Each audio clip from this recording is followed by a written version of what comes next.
This Sunday, why face the nation when you can face the animation? Nickelodeon's new cartoons are stimulating and tasty. Think of them as cartoon coffee. They're Doug, Rugrats, Ren and Stimpy, and they'll never discuss foreign policy. The TV generation knows you can never outgrow good cartoons. So watch Nicktoons this Sunday starting at 10/9 Central only on Nickelodeon.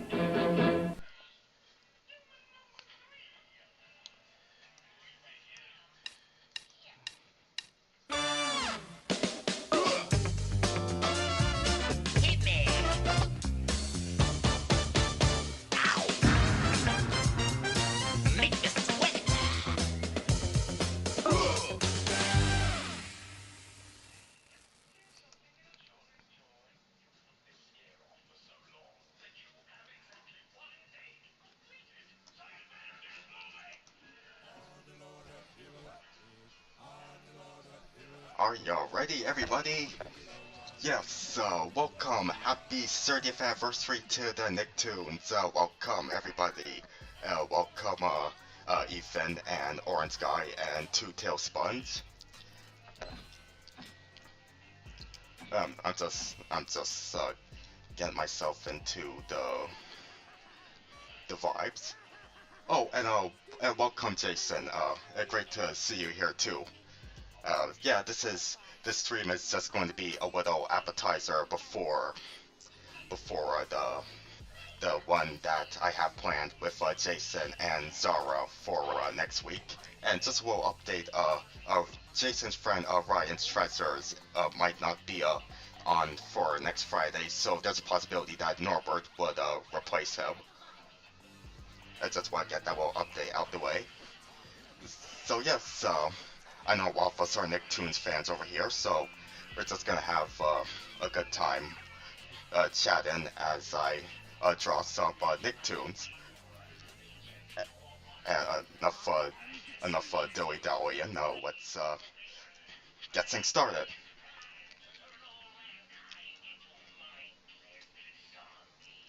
And I just want to start things off by doodling my favorite of the 3 original Nicktoons that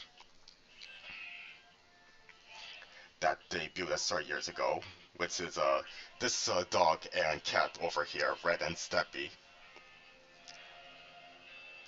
And I already have a sort of an idea which doodle I'm gonna do for these guys. What they're gonna be up to.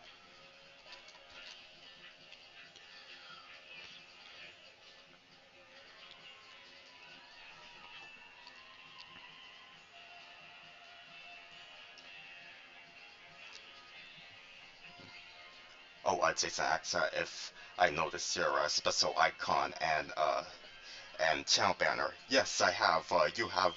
What's her name? Miko from Text as your banner, and you have the birthday boy Tommy Pickles as your avatar right now. And yes, I am drawing Ren and Stimpy right now, as they are my favorite of the 3. And also the most influential of the 3. Like I know that Rugrats is more profitable and a little more recognizable. Slightly more recognizable, but with these guys over here, basically without them we wouldn't have what the heck am I doing? Without them we wouldn't have several of our favorite comedic cartoons that we love nowadays, particularly the ones that would fall within the Nicktoons family, like a certain yellow square guy. So what I was thinking here is that I'm gonna draw Red and Steppy, and afterwards I'm gonna leave it to you guys to probably leave some suggestions for which other Nicktoon character I should doodle, since I want you guys are part of the celebration as well. Probably I should rotate the canvas. And, and I'll just rotate Ren from here.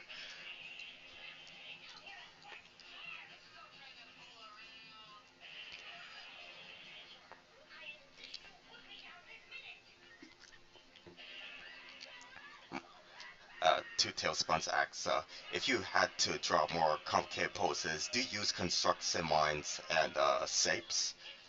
Well, well, maybe not necessarily constructs in minds and shapes. You know what? Yeah, I do. I do like to use circles and squares and rectangles. But I do like to use a sketchware for more complicated poses. It's a step that I sort of neglected or overlooked when I was younger. And occasionally to this day, I still sometimes ignore the sketching stage, but I've grown to appreciate like a lot more. Like, a lot more.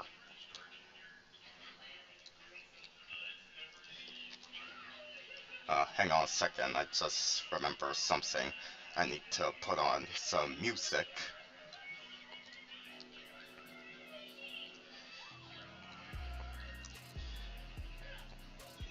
Okay, there we go. And so the music that's playing right now, it's on Nickelodeon's official YouTube channel. Well, for Nickelodeon Cartoon Universe to be exact. It's called SpongeBob and Lincoln Wild Study Music Playlist. They uploaded 2 years ago and has some really good chill out songs.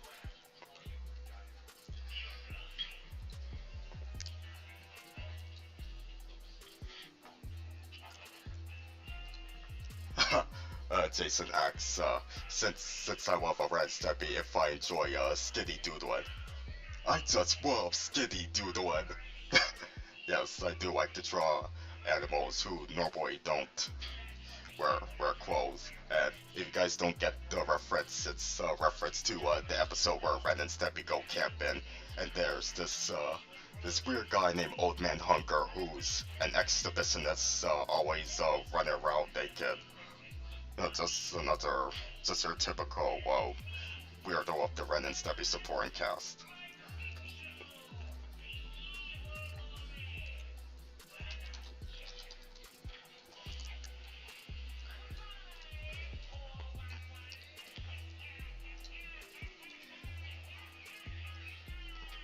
Okay, I drew Ren, and I'm thinking if I should draw him with a tail or not, because now Ren and Stimpy in general is kind of inconsistent its art style and the character models. Like apparently they don't use model seats, but well, it seems like I have decided to draw a tail on him. But yeah, with Ren, sometimes he has a tail, especially in the earlier episodes, but other times he just doesn't. But after season 2 or so, like it pretty much became a permanent fixture of his hypothetical model. See that just screw the tail, like it's too hard to animate. But I don't know, I like doodling Ren with a tail over here.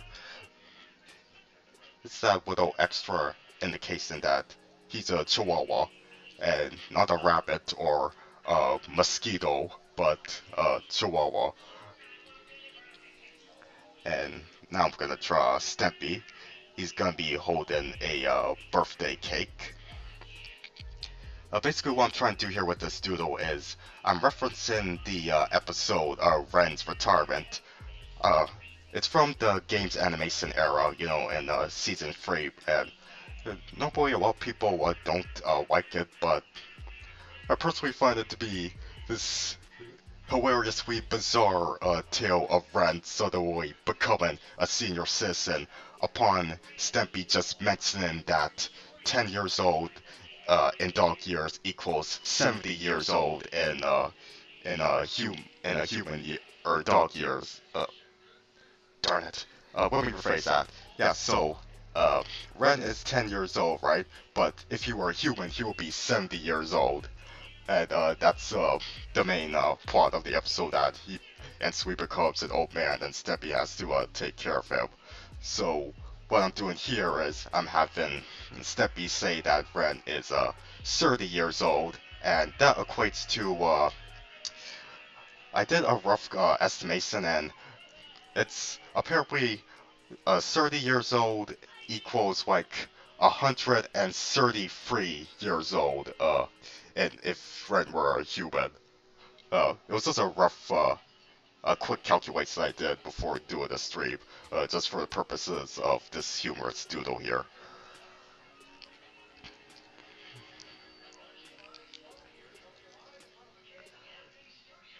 Oh yeah, probably should add Ren's head spots.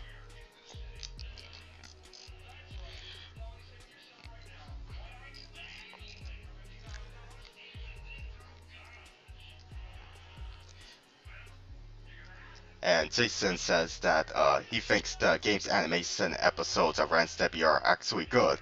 Yes, I absolutely agree with you. Uh, Basically, just like with the later seasons of, darn it, I drew Ren's head spots on the Stempy layer. Let me do that. But yeah, I agree with Jason. The game's animation era of Ren and Stimpy is they have a they have many more gems than what people recognize it for, and I'll easily take the last three seasons of the show over like the last couple of seasons of Rugrats, honestly. On top of, in general, thinking that Ren and Stimpy is more entertaining so than Rugrats. No offense to Rugrats, of course. But yeah, there's so many episodes from like the last three seasons of Ren and Stimpy that I love. Like, probably my favorite is in Sonomic Ren, which to those of you who been on my channel for like years, you know that I made a YouTube poop out of it. And if you're really curious, you could watch it at your own risk because of course it's very, very old and doesn't reflect my edit today. But yeah, so many other gems in the Ren and Stimpy games animation era, like its sister episode, my shiny friend, where Stimpy is addicted to TV, is good, and Stimpy's cartoon show, which is a really good a parody of how the show itself had such a problematic production history. And I read in Sad Komorowski's really good book, Sickle Monkeys, which, if you're a Ren and Stimpy fan, definitely get it. I've been reading about how the creator of Ren and Stimpy, who I may or may not address by name, when he was pitching the concept of Stimpy's cartoon show, the executives at Nick were sort of upset that the story was basically, or apparently, poking fun at the Nickelodeon executives, but John was actually convincing them that it's actually a self-deprecation piece. You know, he's making fun of himself, not necessarily how the Nickelodeon executives treated him and the other crew. Although the book Sickle Monkeys is also going to details on how, you know, Nick's treatment towards uh, him specifically is probably somewhat justified considering his problematic tendencies.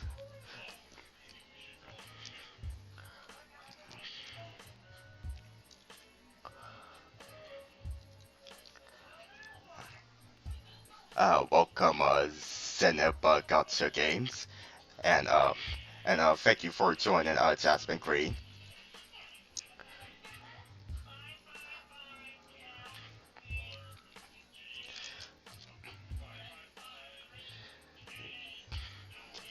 I'm making this. I'm trying to make this a. I'll make this a triple layer cake. Probably from now, it's just drawing the number 30 as the icing.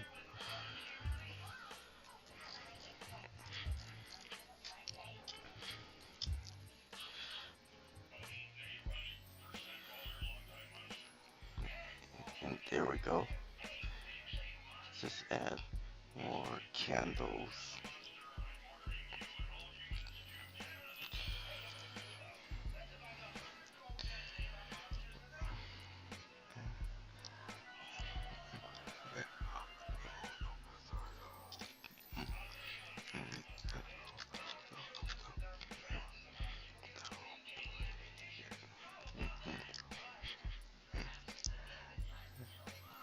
Two Tailspins that I heard that not even the people that worked with John liked them. Yeah, that's true. Although I don't necessarily want to get into that topic here, but I'll just leave it at this and I recommend you do get the book Sick Wall Monkeys, the unauthorized Red and Steppy story.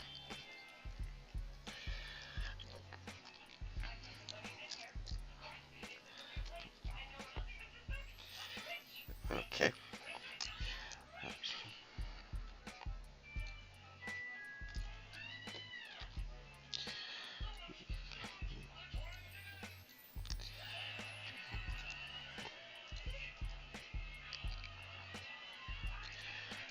Now I'm gonna just write in Steppy's quote.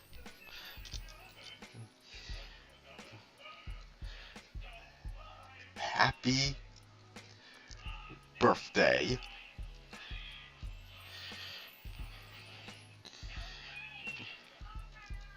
Ren.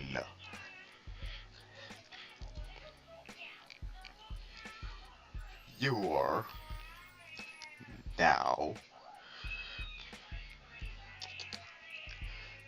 30 years old.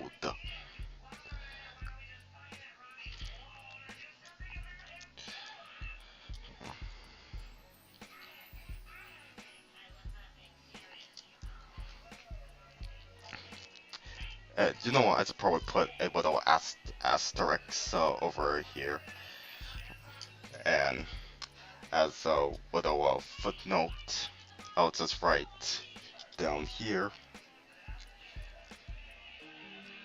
That's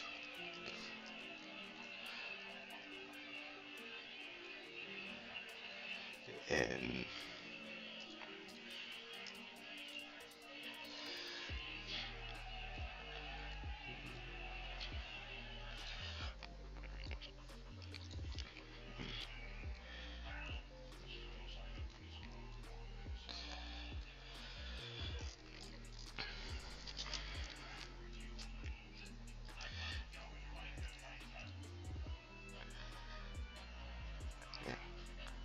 oh, and Two Tailspins has suggested make your canvas a little bigger and wider if you want to have more space for the characters. Yeah, I typically do that.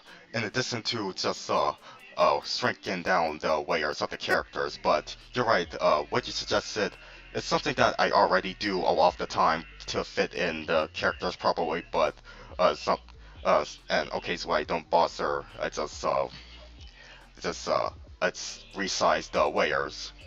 Wait.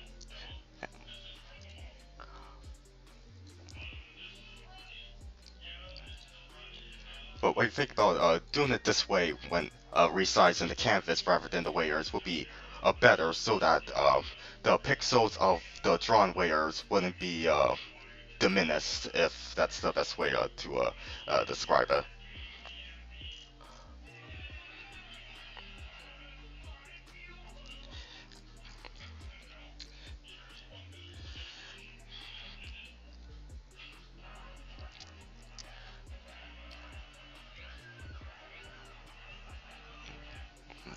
Okay, now.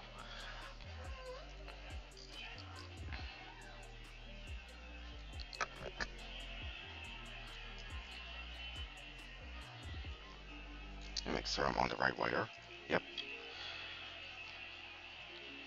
Yep.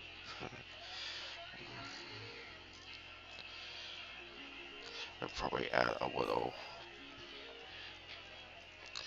this to indicate a little excited background. Oh yeah, I just remembered, on the topic of Ren and Stimpy, I want you guys to look forward to the reanimated collab that's based on the pilot episode of Big House Blues. Some of you may remember that I reanimated one of the scenes, specifically scene 45, where Stimpy is looking confused right before he asks, "What's the big sweep, Red?"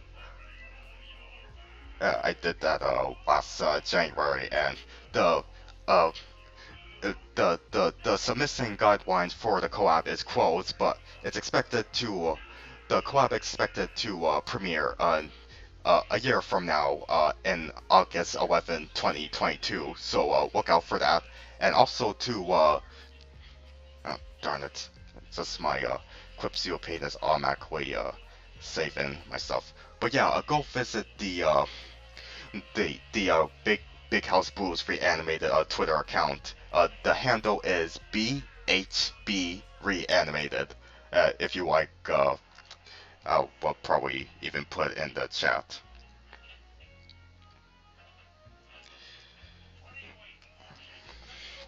Just give me a moment.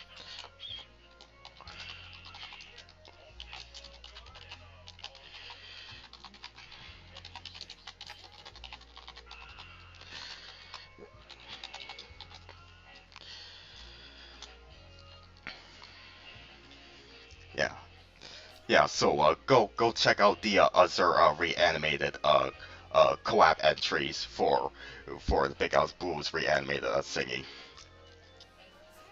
Like one of them are just as good as mine, and on top of and one more thing about Ren Steppy is you should check out I retweeted on my account this very special 30th anniversary uh, bumper that some of the animators of the reanimate collab did. That's in the same style as, in the first couple of seasons, they would have Ren and Steppy say goodbye to the viewer, and Steppy would ask, what we do next? And then Ren would suggest something like, play with your Croco Steppy, or Steppy would decide to play with his magic nose goblins. So yeah, that's 30th anniversary fan animation. You can find it. It's retweeted on my account. It's really, really good.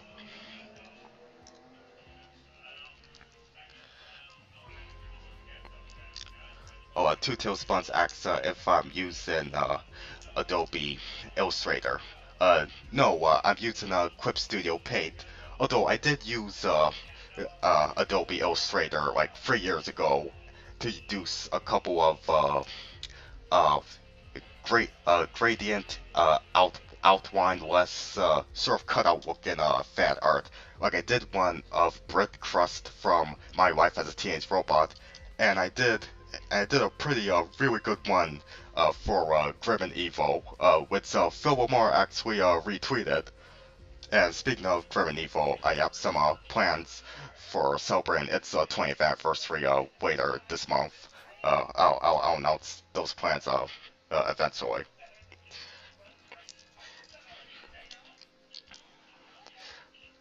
So yeah, I'm just going to save this, and in the meantime, I want you guys to leave me any suggestions for a Nicktoon character I should draw, and I'll pick them randomly.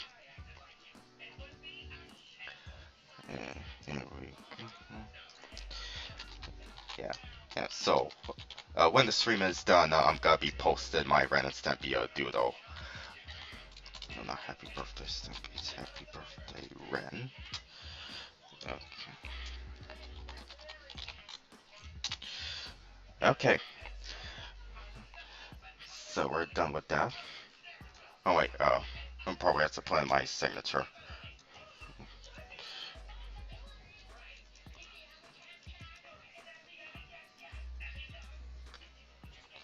Yeah, here we go.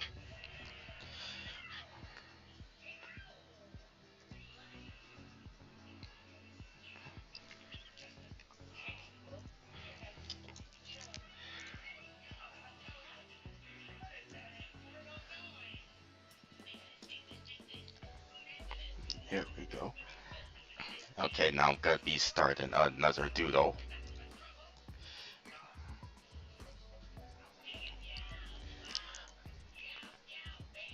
Okay, hang on a second. Porky Toon actually suggested a little earlier here that I should draw SpongeBob, my favorite of the Nicktoons. I know it's a cliche choice, but yeah, he and his friends are just hilarious. let me just pull up a good image of SpongeBob as my reference. I'm gonna be honest, SpongeBob is kind of a hard character to draw, at least when converting him into my art style.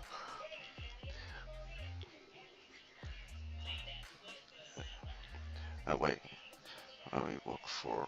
Uh, I'll use this as my reference. Okay, there we go.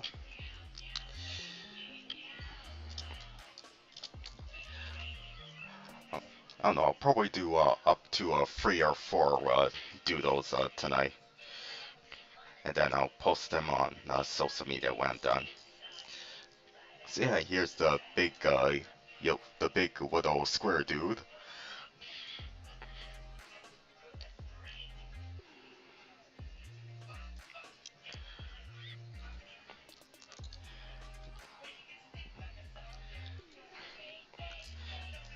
And another thing, I also like you guys in the chat to talk about your experience with the Nicktoons, your history with them. And I know that Jason and Zara they're expected to talk about their experience in the bigger live stream that we have planned for next week. But you guys can still feel free to just briefly summarize what you love most about the Nicktoons in the chat.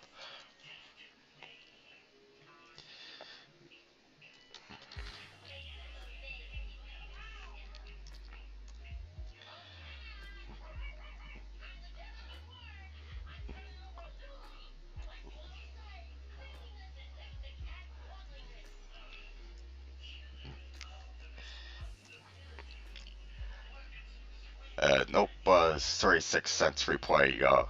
Tweety's not a Nicktoon, even though Boy Tunes they are cited as the inspiration for the Nicktoons, considering how they were from the era where it, it was the director's vision. For the most part, it was the director's vision first and foremost when it came down to how the cartoons were executed. It was sort of a wild west during those days.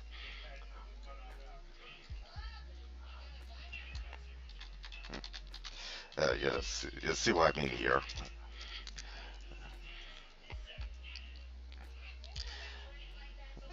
Like uh, these little bumps on Sponge are easily the hardest thing about him.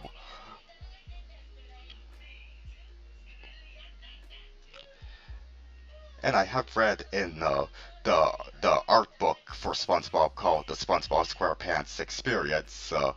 In the chapter about the character himself, they do touch on how, considering how he's this flat cubeless shape. When it comes to drawing him, to kind of quote the book, he's basically all front. Basically, what I mean by that is, even if no matter what angle you see SpongeBob, well, ignoring the profile angle, uh, it's just this single square image right here that you get from the 3/4 view and the front view and the 3/4 rear view and the rear view. Uh, you guys probably don't understand fully what I'm talking about, but probably just kind of look up a model seat of SpongeBob and you'll kind of see where I'm getting at about how they basically use the this single front-facing square shape, just the shape of SpongeBob's face for like most of the angles on his Model C.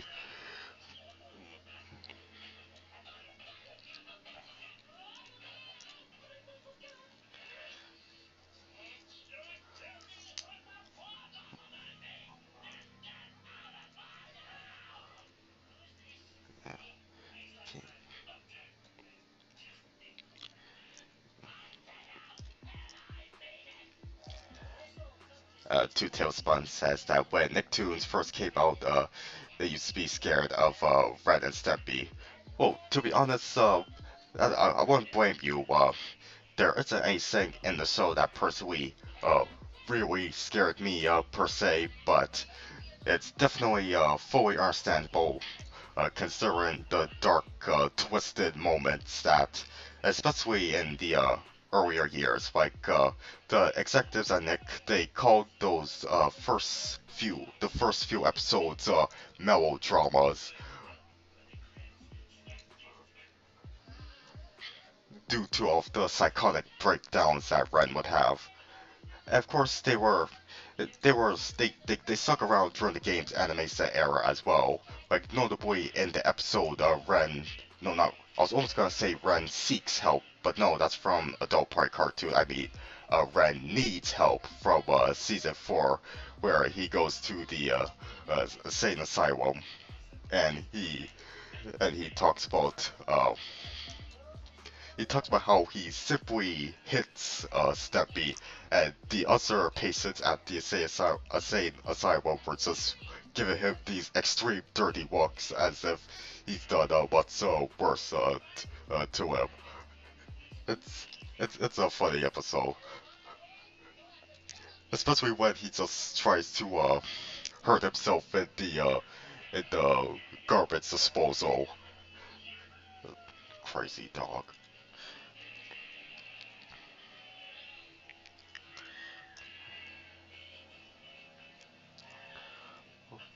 Jason's asking if I could draw Miko from Glitz text. Hmm, maybe. I know her design is a tiny bit on the complex side, and I I've also want to keep this around an hour. So if you have a secondary choice, something that might be a little easier for me uh, for the time being, Jason, that you could leave it in the chat here.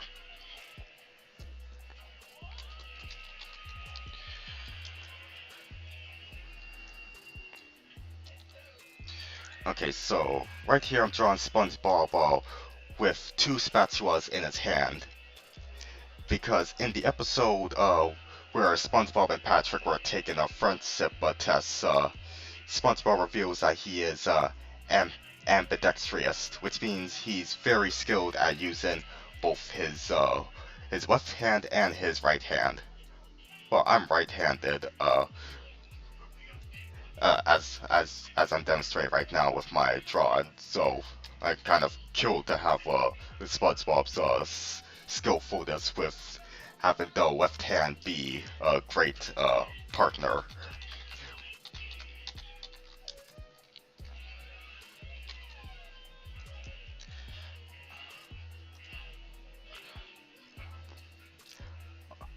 Oh, okay. I'll draw Courtney next. Who's the girl with the pink capri? It's Courtney. It's Courtney. You know what? I'd probably leave that for when I'm actually drawing her.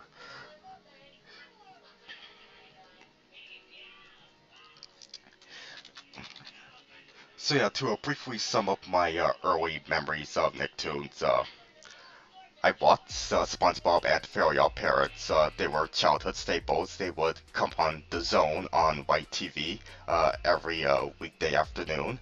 And in addition, I remember having a big obsession with Cat Dog when I was like 5 or 6 years old. In fact, a Cat Dog is playing right now on my TV. In the background, I'm playing my Out of the Vault DVD set, which has like 4 DVDs containing assorted Nicktoon episodes from Cat Dog, Hey Arnold, Real Monsters, The Angry Beavers, and Rocco's Barn Wife. Uh, John, what the heck am I doing? I just actually look at SpongeBob's hand with his spatula uh, as I'm as I'm trying to draw it. Yeah, uh, I'm still a tiny bit struggling with drawing characters actually holding things.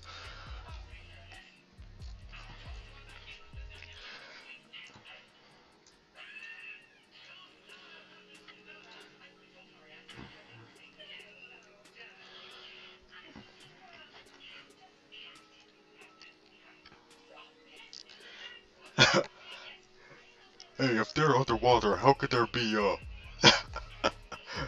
Yes, that was when Patrick was pointing out how could they have underwater, how could they have a fire underwater, and yet, uh, and yet in a later episode, I think it was SpongeBob's house party, aka Party Pooper Pants, where SpongeBob and Patrick were looking at the invitation for that Patsy sent them, but the the writing gets all messed up. The ink just melts on the paper, and yet immediately after that, SpongeBob is shown with a fire set. So the rules of physics they don't apply unless you lampshade them.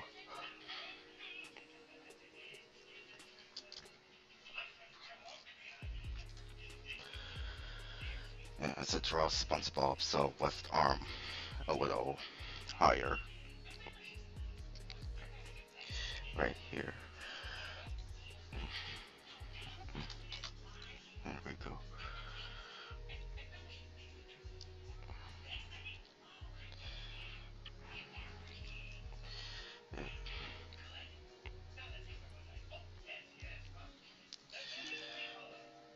Okay.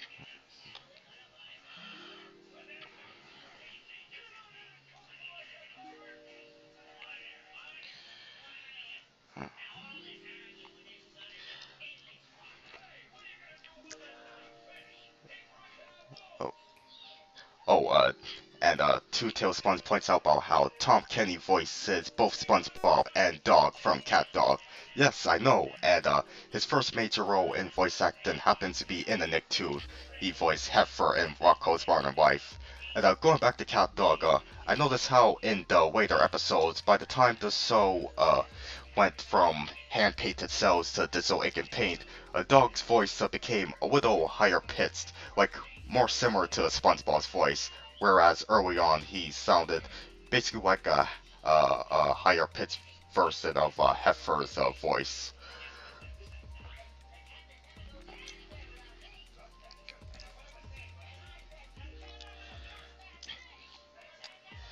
So yeah, to go back to briefly talk about my history with Nicktoons, the older I got during my childhood and youth, the more I got to watch the Nicktoons that were around, like that were a little before my time, like but particularly around the time that Nickelodeon Canada was once.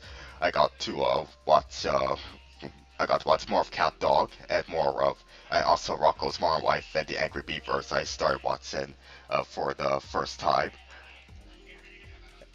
but with Ren Stimpy, I wouldn't be a huge fan of it until I was binge watching it on Netflix.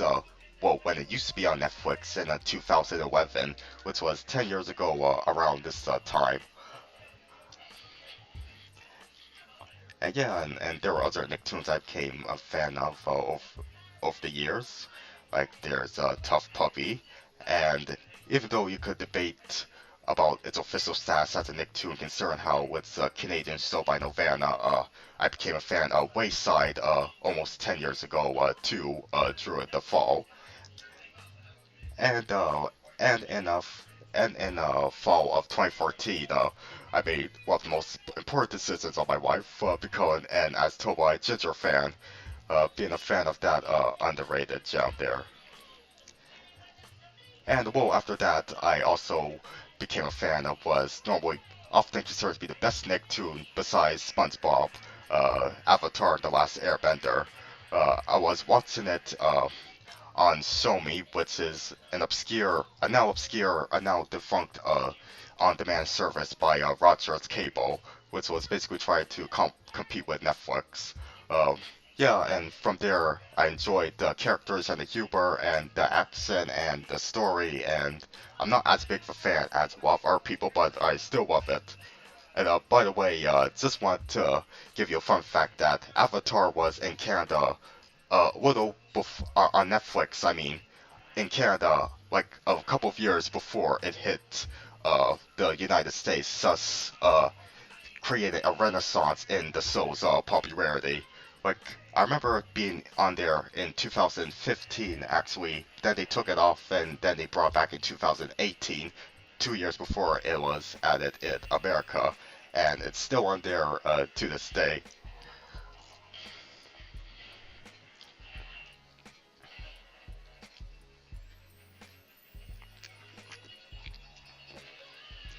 Oh, Jason points out about how Cosmo's voice became drastically higher pitched in the later episodes of Fairly Odd Parents.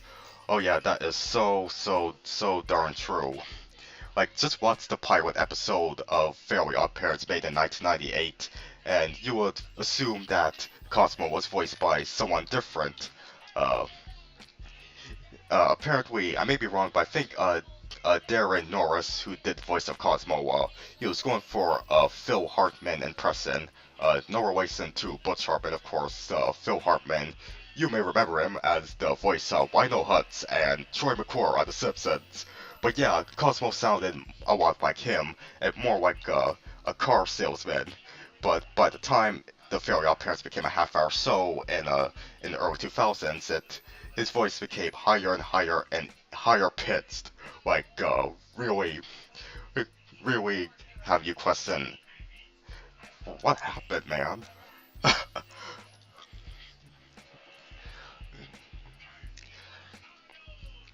Oh, I forgot that I have a reference photo here, so I should actually be looking at it.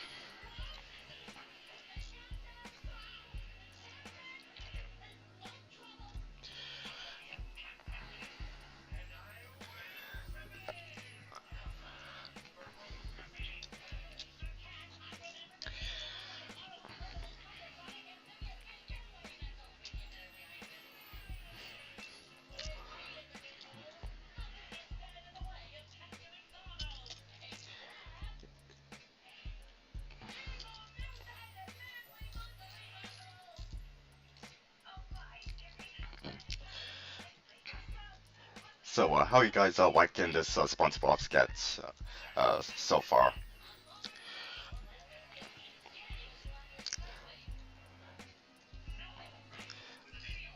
I'll say the easiest SpongeBob characters to draw are pretty much everybody in the main cast except for SpongeBob himself, who's the most difficult for the reasons that I indicated earlier. I'll say Patrick and Squidward are the easiest and most fun to draw. Oh, and Plankton too, since he's just a little oval with a single oval for an eye and two antennas sticking out.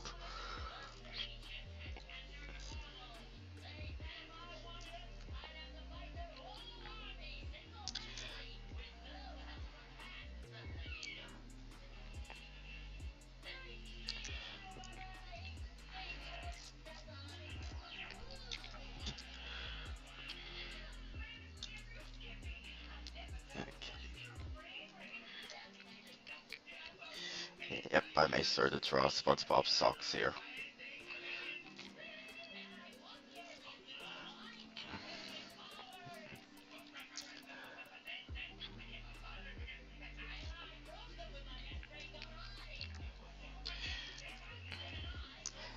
And Ethan's suggested I should draw Joey from oh yeah cartoons from the pilot Joey's Day, and also Swap T Pooch from the short What Is Funny.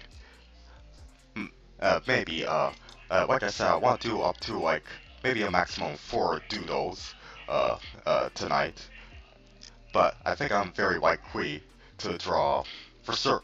I would like to draw up the two you suggested, Swap T Pooch. He's my favorite of the not what a cartoon. Oh yeah, cartoons sorts that didn't become a series. And you know something about Swap T Pooch that I found out about recently is he actually appeared in more than one short. He appeared in another short that Vincent Waller did. I forgot the name of it, but it's about this kid who's a detective, and I think he has a cat sidekick as well. And Swap T Pooch appears in it, but he doesn't speak as far as I can remember. He's treated like a normal dog. So that kind of blew my mind that that dog appeared more than once. technically it'll be like his third overall appearance. Let's not forget his appearance in the Rugrats movie, like at the very beginning, in the Nickelodeon movies logo. That's probably a remake, that one, for the next classic logo remake party.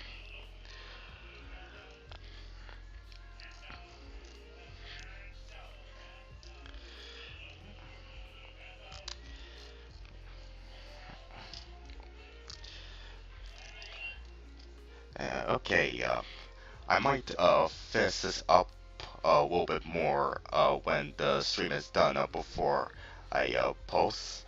Like, just review the sketches I've done during the stream for any extra details before I post them. So, like, just move on to the next one.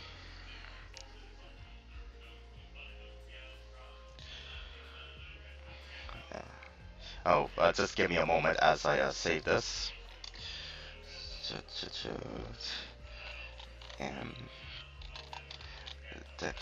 I call it ambidextrous sponge.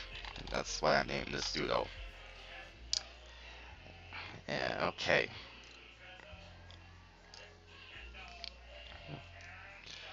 And now I'm gonna be drawing either my second or third favorite character on As Told by Ginger, Courtney Griplin.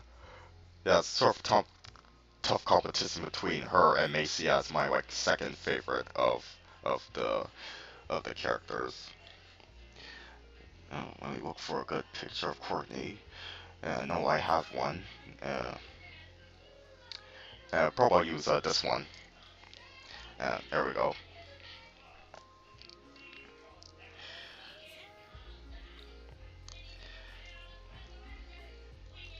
I think I'll probably have her say, "Oh, what an unexpected surprise!" or something like that. God, I really need to rewatch the show, but it's in the first episode where Courtney pretends to give a genuinely surprised reaction during her surprise party. And if you guys watch the first episode of the show, you know it's basically about Miranda trying to talk Ginger into stealing the enter sign outside of the bank. Just to get Ginger in trouble because she's jealous of Ginger for some reason, because apparently Miranda doesn't want Courtney being friends with Ginger or something, even though she's much better than Dodie, that's for sure.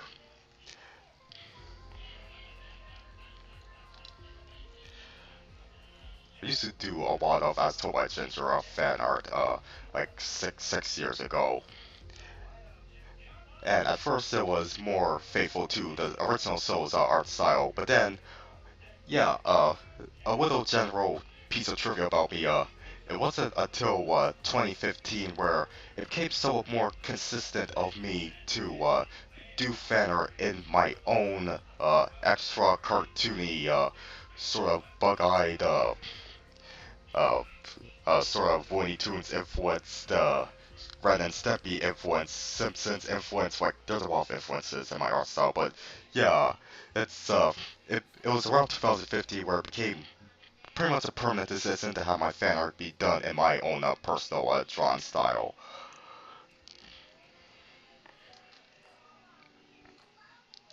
But I still like to add some subtle touches to to that were part of the original character's model.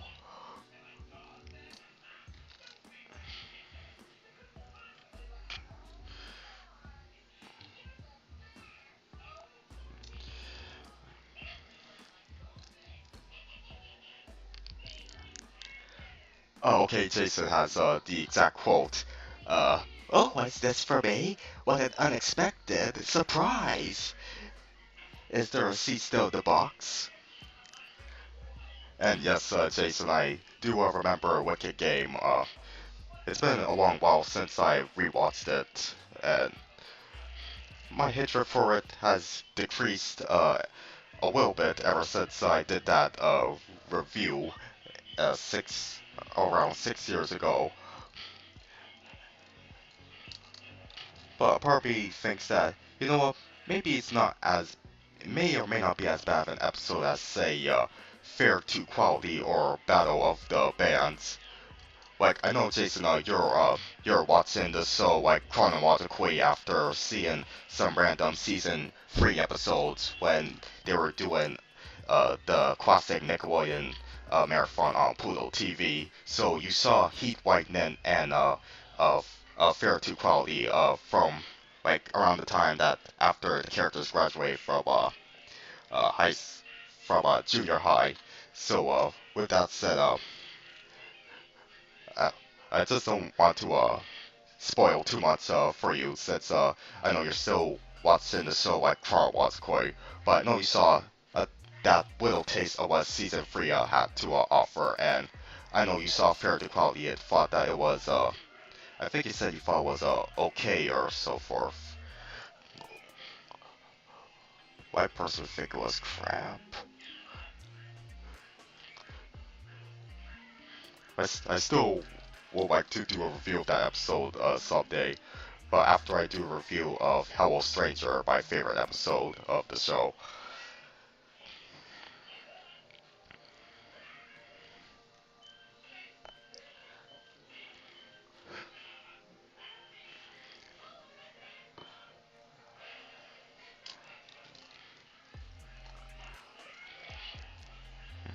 Oh yeah, and Courtney sometimes mistakenly refers to Dodie and Macy as Pody and Pustacy. I don't know if that's a deliberate misnaming, but uh,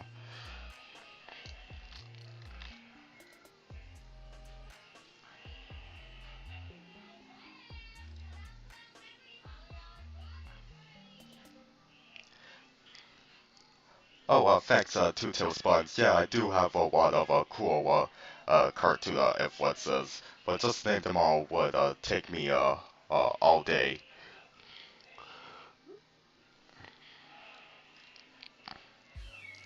Oh, I'm doing fine, Vincenzo. Uh, it's okay if you're late. I'm gonna be here for like probably probably for about another half an hour. After Courtney, I'm gonna be doing one more doodle.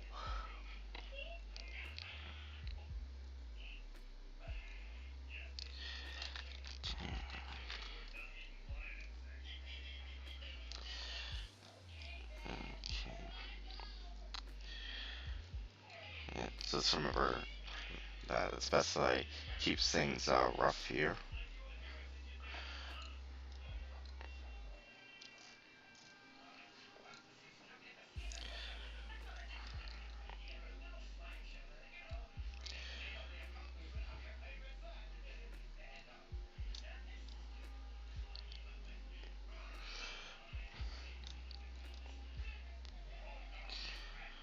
I said shrink the size of her sleeves.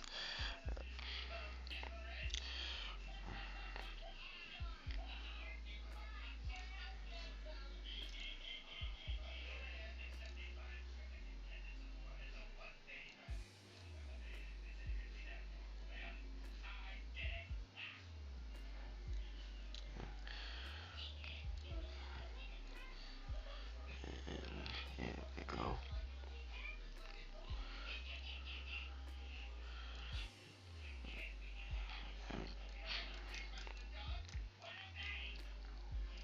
There, nice.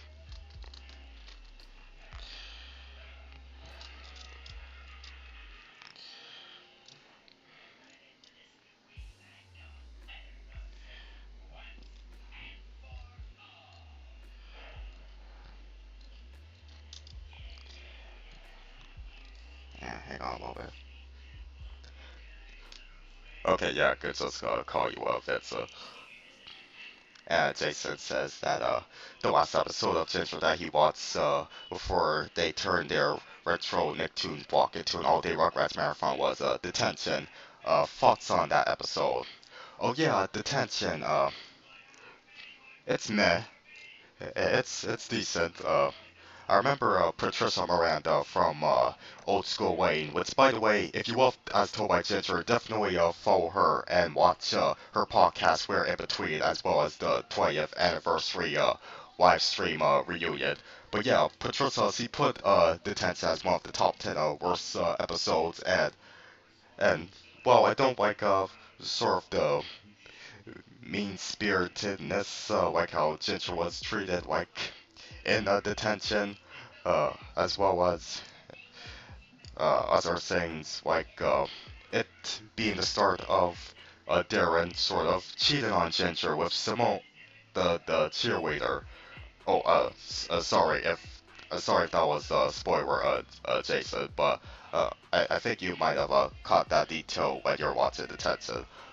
But yeah, by far the one moment from Detention that I really liked is when Dodie was she was covering for Ginger by wearing this ginger wig that she just so happens to have in her bedroom, and occasionally wears it and sings the copper colored pony song that Ginger sang at Camp Caprice. Yeah, did I mention that Dodie's kind of needy, clingy little pest? But that's seriously one of the few unironically funny moments that Dodie provided on the show. It also helps that absolutely nobody fell for it. Like, of course, like everybody knows that Ginger's lips aren't that big.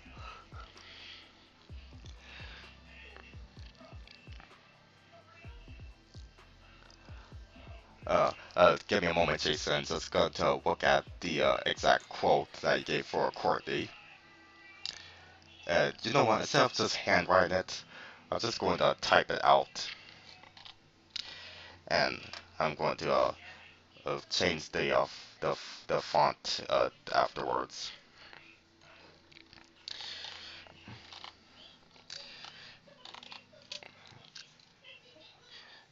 And just looking back and forth.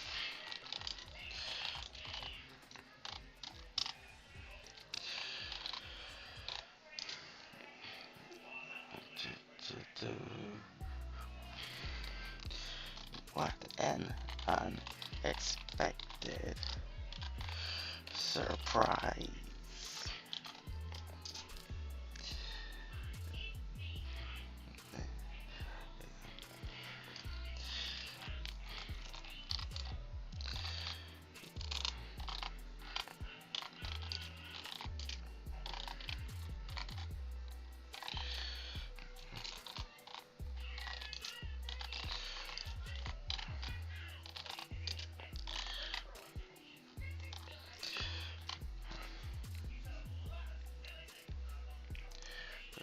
Hang on a moment. Yep, I got off the quote, and maybe just change the font to something a little more interesting. Mm. Nope. Nope.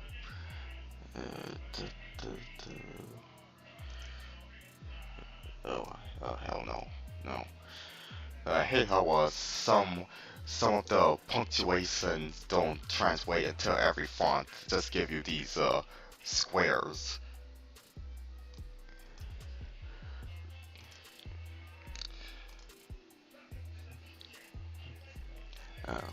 Okay, let me just try one more font.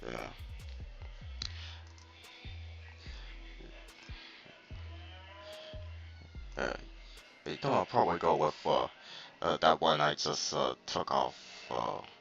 Where is it? Where is it? Where is it? Where is it? Is it?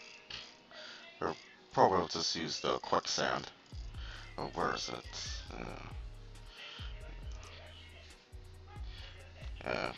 Nope. You know, just leave it like that. Yeah, that's okay.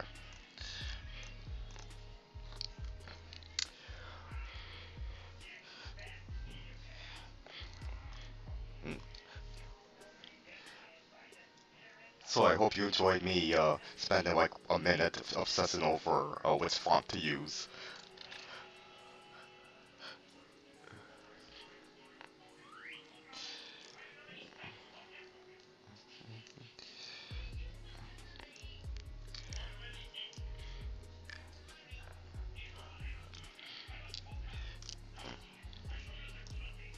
Vex asks, if you can compare A1 formats told by Ginger, who would it be? Hmm. Compare A1, compare A1 formats told by Ginger. By that, which character would you compare myself to? If so, I'll say Ginger is one that I relate to the most, considering how she's this nerd who likes to write. And while I'm more of a artist than a writer, that I do like expressing my creativity the same way Ginger likes to express her creativity, like especially like in the episode "And She Was Gone," where she writes that dark poem. It's one of the season 2 highlights for sure.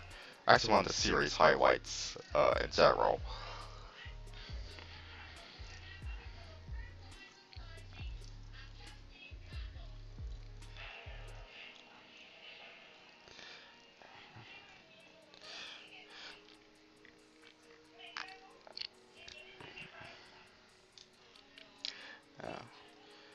Maybe add some stars in the background.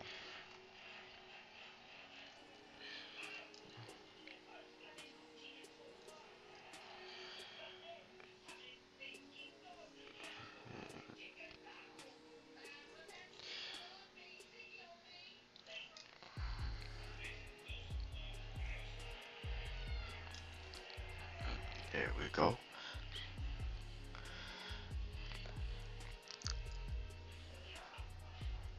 Oh, Two Tailspot says that I prefer that he prefers the handwritten.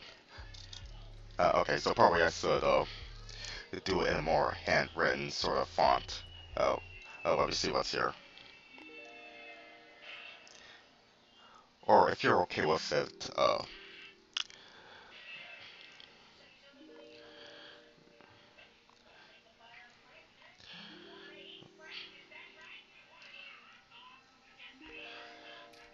yeah, that's good.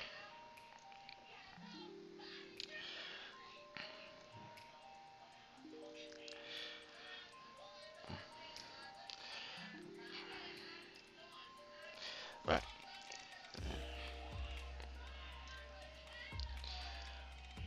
Okay, let me save this. I'll call it What an Unexpected Surprise.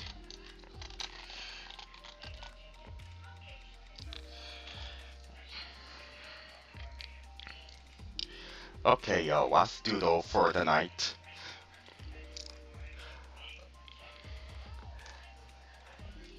Yeah, I am going to be drawing a swap. I'm going to be drawing a swap T pooch. Oh, I have a picture of the postcard for the short, since with Frederator, they love to do these postcards to promote the cartoons they produce. Sort of like a modern day equivalent to the lobby cards that will be they'll be outside of Sears to promote classic cartoon sorts. God, where is it? Where is it? Oh, I'm looking for what is funny. Where is it? God, God darn it. Where is it? Where is it? Just give it over here.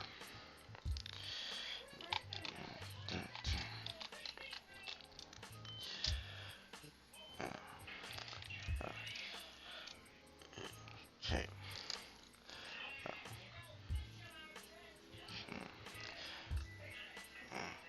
Darn it. I know it's here somewhere. I know it's here somewhere. I know it's here somewhere. And... oh, here it is. Okay. God, all that instruction. Sorry for the wait, guys. But yeah, I'm gonna draw this little dog here.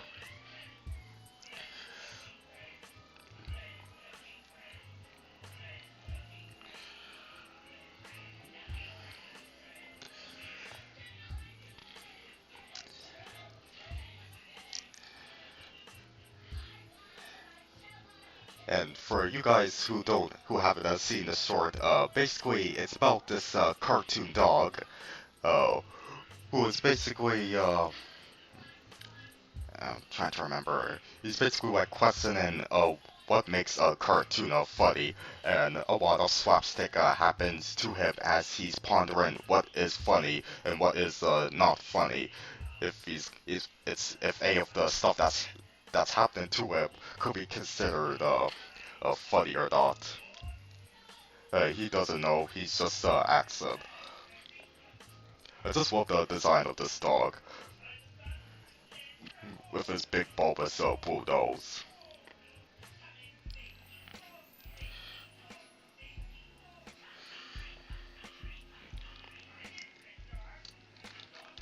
And I remember around 2 years ago, I actually did tweet to I did tweet to Vincent Waller, who was the creator of this short, as well as an important part of Ren and Stimpy and SpongeBob's crew. I tweeted, I tagged him while asking, how did they get this now mostly obscure character to appear at the beginning of the Rugrats movie in the Nickelodeon logo, and from his from his from what I could tell from his reply, he said that basically somebody at Nickelodeon just really liked that dog, and they thought, hey, throw him into the big screen right in front of what we're sure will be our most successful product yet. And I did enjoy the Rugrats movie when I was younger. I had the VHS of it a long time ago, and I remember the cat dog short that was on it. It wasn't the one that was released in theaters, or made for theaters, during the Rugrats movie's release, which was Fetch. It was actually a short called Winslow's Home Movies, where it's basically Winslow showing home videos of cat dog their doing their everyday stuff, and crap happens to them as usual.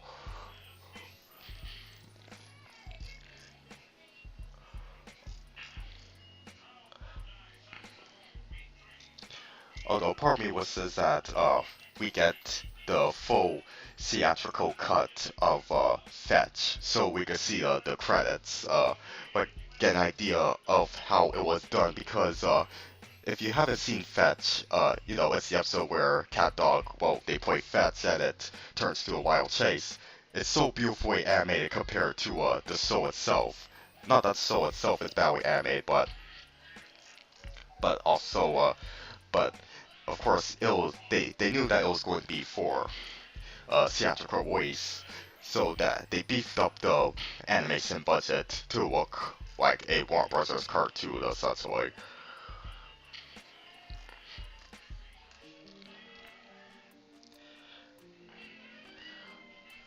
Oh, a cold girl donated 99 cents in euros. Thank you for the super sticker. Also, yeah, this kind of a shame that there wasn't any merchandise of this wolf dog. He's cute, or we saw ugly cute.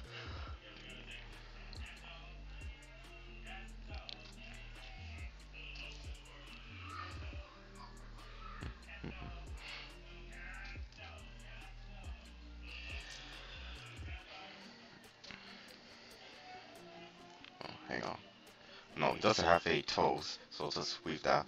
And probably has to make his body smaller.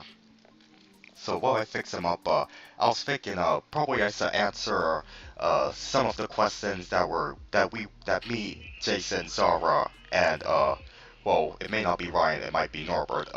Basically, I want to answer some of the questions that are expected to be answered during the bigger Nickelodeon discussion stream I have with with my colleagues, because I know it's gonna be pretty long enough as it is.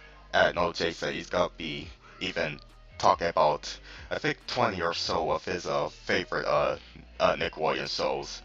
So I'm just gonna be answering the questions that I was able to retrieve myself. Like, in my community post. So first I'll answer your question to Tailspuns about which is better when it comes to 2D animation. Is it better to draw it on paper or draw it digitally? And my answer is from as I get better and better with my 2D animation, I do enjoy doing it on digital right here, like in Quip Studio Paint. Much more convenient.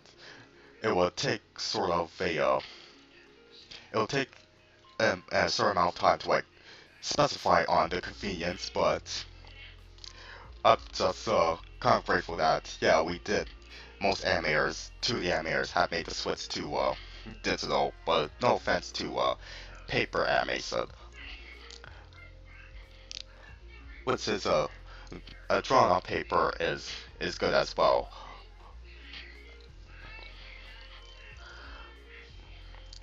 But there's a little more streamlinedness in doing it digitally.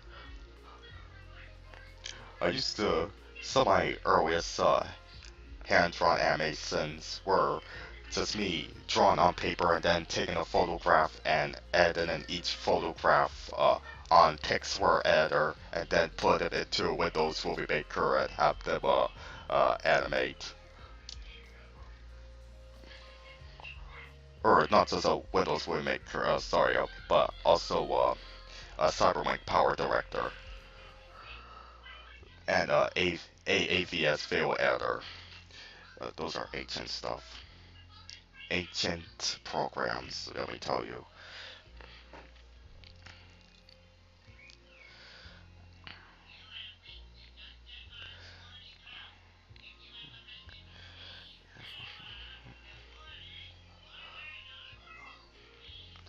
Oh, welcome, Simon, aka Baby Lamb Creations.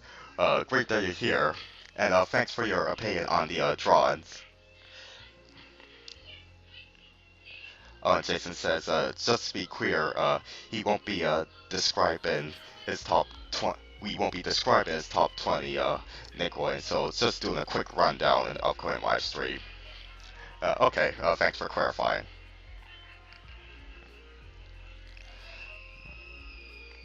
And yes, Two Tails Buns, I am on. Wait, wait a second. Let me reread the question. Is it possible to send you an email if one doesn't have a Twitter account? Hmm. Well, if it's for business inquiries, you could look for my email in the about section of my channel.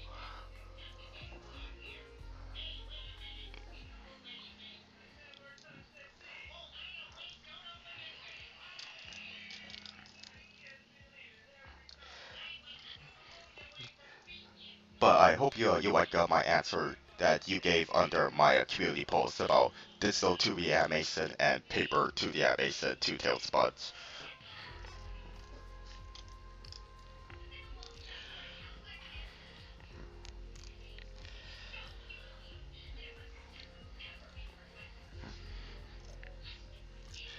And the next question I would answer comes from Jasmine Green, asking which areas in Nickelodeon Studios would I like to see improvement in?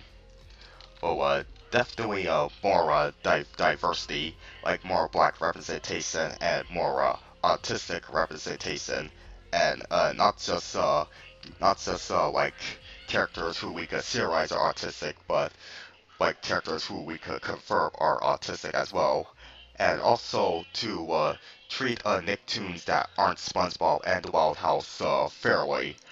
I know that in particular, like shows like Glitz Text and It's Pony, they don't get the best acknowledgments from Nickelodeon, and especially with Glitz Text, which they did buzz air on the main network. It was on they just threw it onto Netflix, and they barely acknowledged it since. And Eric Robles said that Eric Robles, the creator or co-creator of the show, he said that it isn't canceled, but its fate definitely is sort of up in the air. So yeah, I hope you like my answer there, Jasmine Green.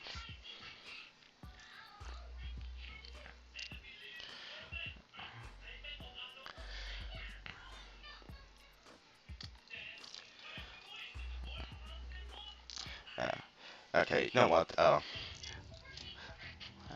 I'll be here for like 15 more minutes. So yeah, I'm gonna be trying Jelly from Jelly's Day from Oh Yeah Cartoons, and after that that'll be it for sure. Oh, excuse me, just get a good picture for reference. Jelly's Day. Oh yeah, cartoons. Okay, here we go. And okay, yeah, we have a good picture here. This is basically a collage of of uh of how her design went through subtle changes. Uh, I'll paste it. Yeah. Yeah, it's just copy and pasted from Google. In contrast to the other reference photos I was looking at, which I just pulled up from my trusty Nicktoons Doodle, which I've had that folder of Nicktoons photos since 2014 actually. That was when I had my epiphany that yeah, Nickelodeon might be the place where I should pitch my own cartoons and stuff. Uh, I I may or may have changed my decision, but I'll still wed my appreciation for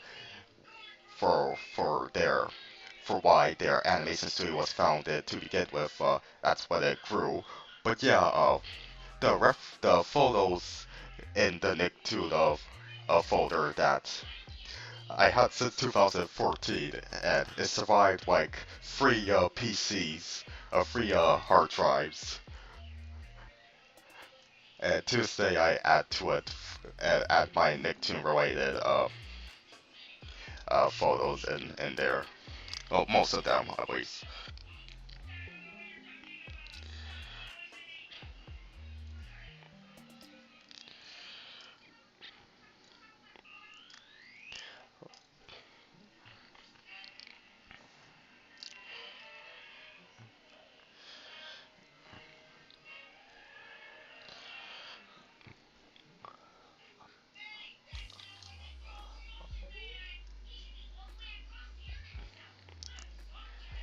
Yeah, I've never seen this pilot before, so I don't even know what it's about.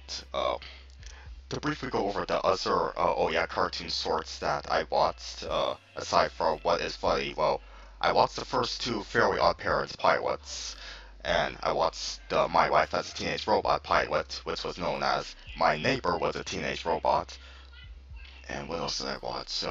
I watched a pretty interesting one, Zoo Mates, which is a sort that Butch Hartman and his buddy, certain someone named Steph McFarlane, actually worked on. Steph wrote it and Butch basically designed it.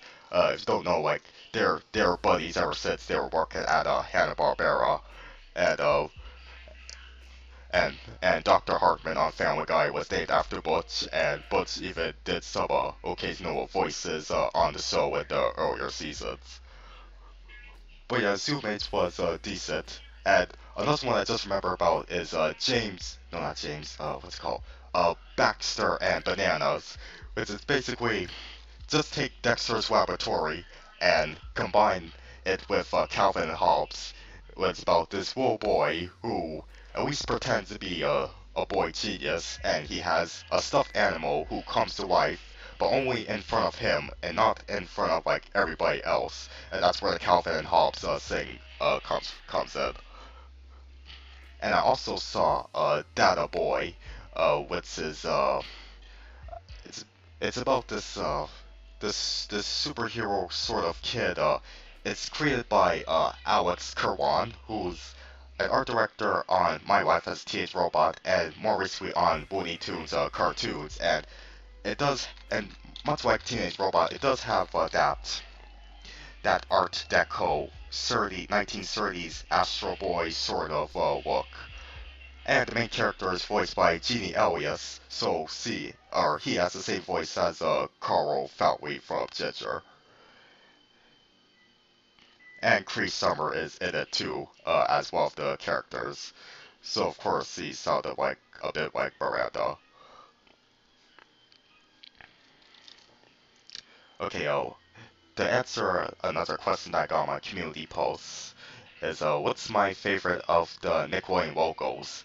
Easily the one from 1984 to 2009, that amazing orange Sith Scepter. Like Fred Seibert was the one who pretty much commissioned for that to be in existence. I forgot the name of the exact guy who actually designed the shapeshift and orange logo, but I remember that Fred Seibert, that was when he came into the Nickelodeon headquarters, and around the time he was also helping with MTV's branding. And by the way, MTV is 40 years old. Happy belated 40th MTV. But yeah, going back to the orange splat. Well, it's not just orange splat, it's a big old shapeshifter. Yeah, what more can I say? Like, that's easily one of the most appealing things about Nickelodeon's branding, how it could go from an orange splat to an animal to piece of food to a star to anything that you could possibly imagine.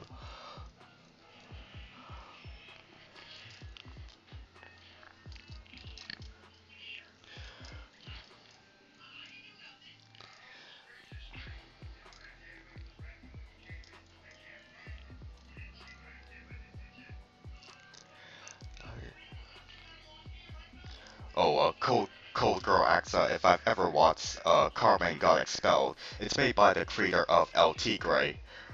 No, I haven't seen it yet. I think that was a pilot pitched to Disney, and it might have been something that was aired on Shorty McShort's Shorts, if anybody remembers that. It was an anthology series that Disney Channel aired, sort of like What a Cartoon and Oh Yeah Cartoons, and and it's also like Kablam as well, since it was these different art styles and I think different mediums as well. Or no, it was just I think all of them were 2D, but it was never popular, and I don't even remember anything much about the show aside from watching Mr. Enter's review, and years ago I remember playing the games for Sorry McShort Sorts. They were pretty irritated. Well, specifically both of the games based on the Boys on the Run sort.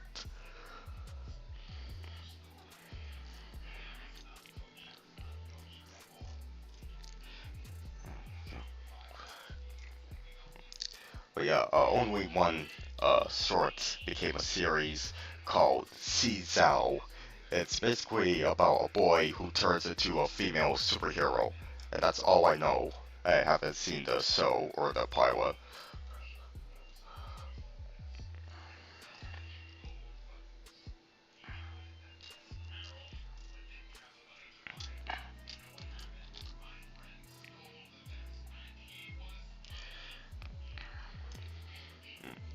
And where's I put her? Put her here. And just turn off the reference there. Oh yeah, it's resize the canvas. There you go.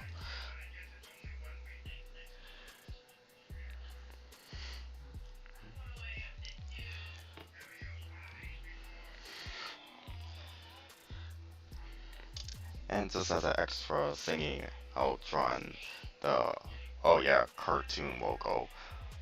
This time I'll probably just draw it from memory.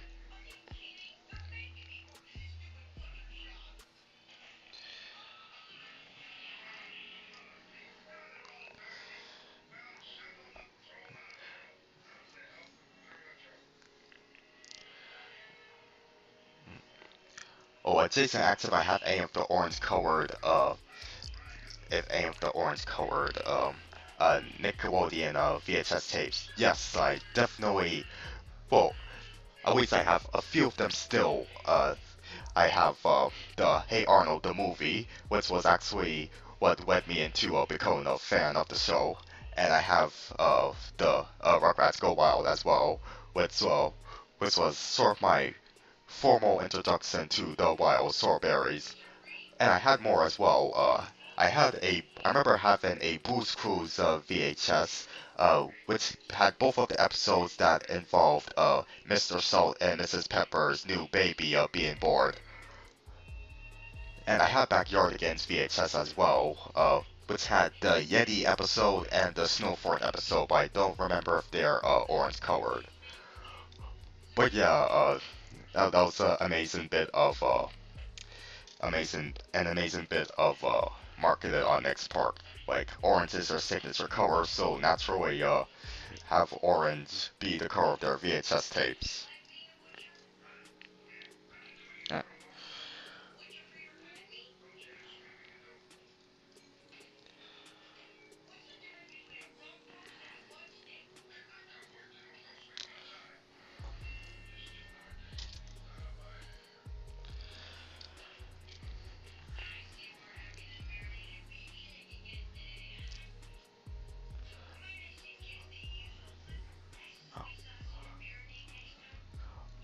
I just noticed that you are here of Fairy Princess Valentine.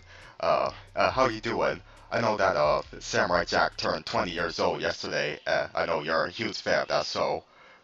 Personally, I'm not a big fan, myself, at least yet, but I definitely respect its, style.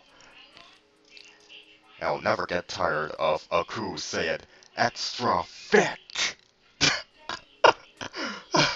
I'm sorry there, I'm sorry. But, such a funny meme there.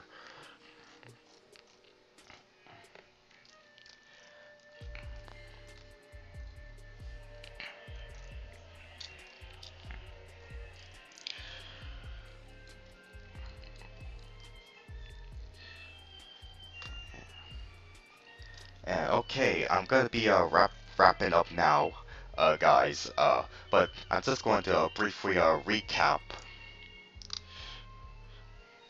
what I've drawn, tonight. I drew Ren and Steppy, Steppy telling Ren that he's, 30 years old. That's 133 in dog years. And then I drew SpongeBob showing off his ambidextrous, skills.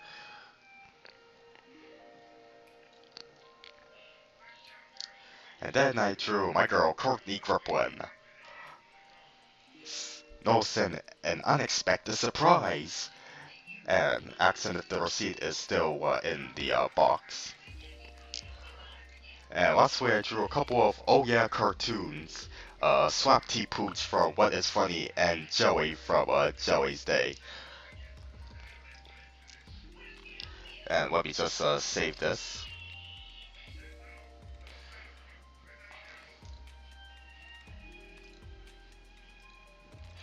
Hang on. I'll just name this Swap and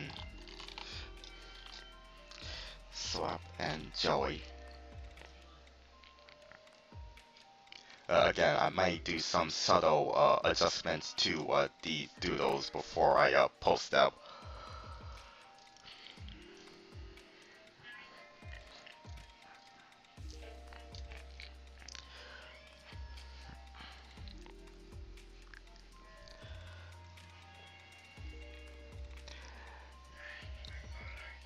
Just leave it on the birthday,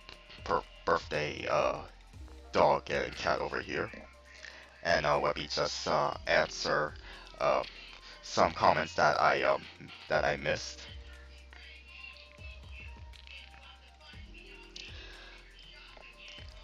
Oh, Jason says that it's funny that I said, the extra thick meme because,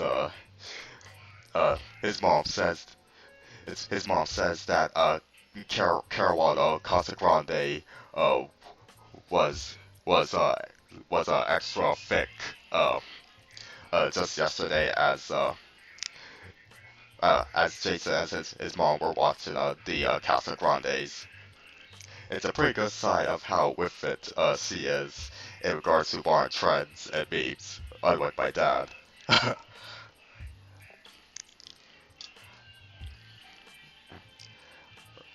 You should introduce your dad to some epic dank memes from the cartoon community, Jason. Oh, welcome, K9X Arts. I'm actually gonna be wrapping up now. I'm just gonna be answering some.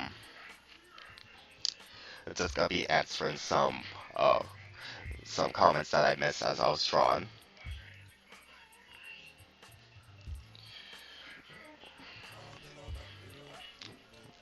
While my sturdy Nicktoon Doodles video plays in the background. Make sure you check it out by itself after the stream is done. Oh, let's see here. Vincent asks if I know that Nickelodeon used to be called Pinwheel in the 70s. Yes, that is true. It was called Pinwheel in 1977, but it won't officially be Nickelodeon until 2 years later. Oh, it's actually pronounced Carwolta. Okay, thanks, Jason. Carwolta Casa Grande. Okay. But yeah, Pinwheel, I know, that was a flagship program on Nickelodeon for its early years. Basically, it's Sesame Street only, a dollar store Sesame Street. Whereas Peppermint Park is Sesame Street if it were sold at garage sale. But then again, even garage sales could offer some treasures. But yeah, Pinwheel is very similar to Sesame, except also not as charming. Okay, Two Tails Buns asks least favorite Nicktoons and least favorite episodes from said Nicktoons. Least favorites are cliche choices for sure, but Fanboy, Chub Chub, and Planet Scene I can't really get into. At best, there's something to laugh at ironically. I don't even remember any specific episodes from though. Okay, I'll just look at a couple more. And then I'm gonna end things off.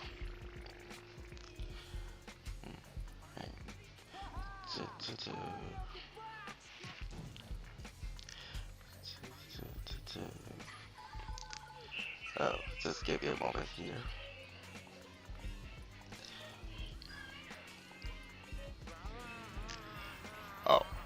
Two Tails Buds called my Swap T Poots Doodle cute.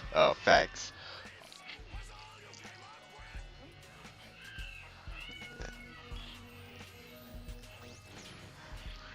And yes, I do remember the show Gwen Martin DDS, which aired on, which did air on Nick at Night, like a little after SpongeBob would finish off the regular Nickelodeon lineup, and that caused some controversy amongst the parents.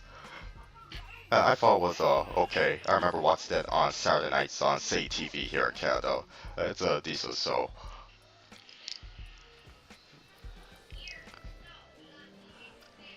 Okay, that's about it, guys. I hope you guys enjoyed it. And remember, if you haven't yet, give this stream a like, and remember to subscribe for more streams like this, and also to look forward to the stream I have going with Jason, Zara, and either Norbert or Ryan, depending on how things go. And thank you for your requests and for your insightful Nicktoon comments. Now, if you excuse me, I'm gonna be, oh, hang on. Jason said, my dad used to be, with it, but then they changed what it was. Okay. Now what? Now what he's with? Now what? Uh, Now what he's with isn't it? And what is it seems weird and scary to him. He warns me that the same thing will happen to him. Okay. Uh, okay, guys. Now we're gonna end things off with a song you might be familiar with.